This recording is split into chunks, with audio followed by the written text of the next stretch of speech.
Hello students, मेरा नाम अवंतिका शुक्ला है और मैं इस कोचिंग में आपके लिए मेजर और माइनर सब्जेक्ट से डील करूंगी। तो लॉज दो तरीके के होते हैं, एक होता है मेजर लॉ, एक होता है minor law.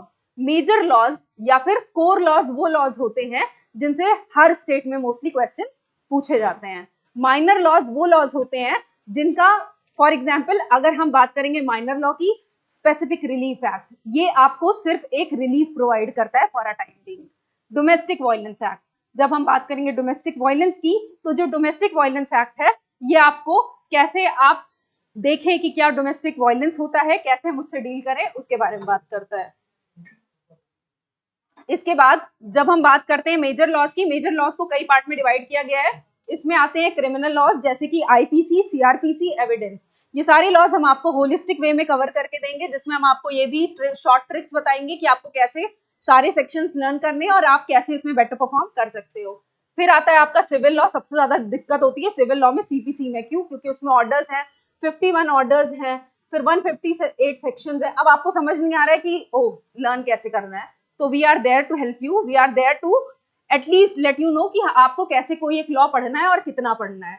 Importance of constitutional law, constitutional law is not just necessary for the preparation of judiciary exams in law subjects but also necessary to complete your general knowledge preparation। आप polity पढ़ते हो पर better वो answer कर सकता है जिसने constitutional law को अच्छे से पढ़ा हो। फिर अभी आपने देखा है 2023 में नए क्रिमिनल लॉज आ गए हैं, बीएनएस आ गया है, बीएनएसएस आ गया है, भारतीय साक्ष्य अधिनियम आ गया है, तो हम आपका उसमें भी प्रिपरेशन कराएंगे। जब हम मेजर लॉज के बारे में हमने डिस्कशन कर लिया है, जब हम माइनर लॉज की बात करते हैं तो हर स्टेट आपसे एक्सपेक्ट करता है कि आप अलग माइनर लॉज पढ़े मोस्टली।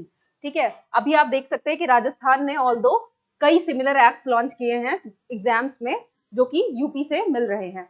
अब हम बात करते हैं यूपी उत्तराखंड के माइनर लॉज की, तो आपने देखा होगा कि पिछली बार यूपी ने कई नए माइनर लॉज ऐड कर दिए हैं। तो हम वो सारे माइनर लॉज आपके लिए कवर करेंगे और हम आपको बताएंगे कि कहाँ से क्या क्वेश्चंस बन सकते हैं। जब हम बात करते हैं राजस्थान माइनर लॉज की, तो वहां पर अलग एक एक्सपेक्टेशन आपसे रखी जाती है। फॉर एग्जाम्पल यूपी उत्तराखंड की जब भी हम बात करते हैं, वो आपसे एक्सपेक्ट करते हैं कि आपको पॉक्सो पता हो, इनडिसेंट रिप्रेजेंटेशन एक्ट पता हो, या फिर डीवी एक्ट पता हो, या सीनियर सिटीजनशिप एक्ट पता हो, लिमिटेशंस पता हो, इक्विटी ट्रस्ट, इन सबसे ही आपके क्वेश्चंस बनते हैं। इसमें से कई लॉज हैं जो सिर्फ आपसे प्री में पूछे जाते हैं, कई लॉज हैं जो आपसे सिर्फ मेंस में पूछे जाते हैं। जब हम राजस्थान माइनर लॉज की बात करते हैं तो वहां पर आपसे limitation, specific relief act, interpretation, registration, partnership act, जेजेएनआई वगैरह से भी क्वेश्चंस बनते हैं। जब हम एमपी के माइनर लॉज की बात करते हैं तो ऑल्दो ऋत्विक सर ने आपके लिए ऑलरेडी कवर कर लिया है कि लोकल लॉ से क्या क्वेश्चंस बनेंगे, एमपी माइनर लॉज में आपका limitation, SRA, IT act, NI act वगैरह आता है। बिहार झारखंड के माइनर लॉज में आपका trust, SRA, provincial small causes court act, arbitration, sale of goods act, jurisprudence वगैरह आता है। जब आप जूरिस्प्रूडेंस देखते हो तो आपको वैसे भी बहुत ज्यादा डर लगता है कि आप कौन से जो जूरिस्ट हैं उनकी डेफिनेशन को कैसे लर्न करो। वी मेक इट इजियर, हम आपको बताएंगे कि कौन सी जूरिस्ट की कौन सी डेफिनेशन लर्न करनी है, उसकी शॉर्ट ट्रिक क्या है और आप कैसे एक बेटर आंसर लिख सकते हो। साथ ही साथ अगर हम बात करेंगे एम जुडिशरी की, तो हम आपकी प्री मेंस इंटरव्यू तक की तो तैयारी कराएंगे ही।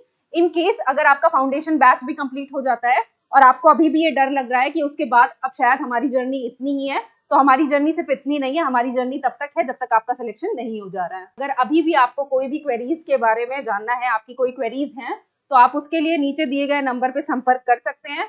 We are happy to help. Thank you and have a good day.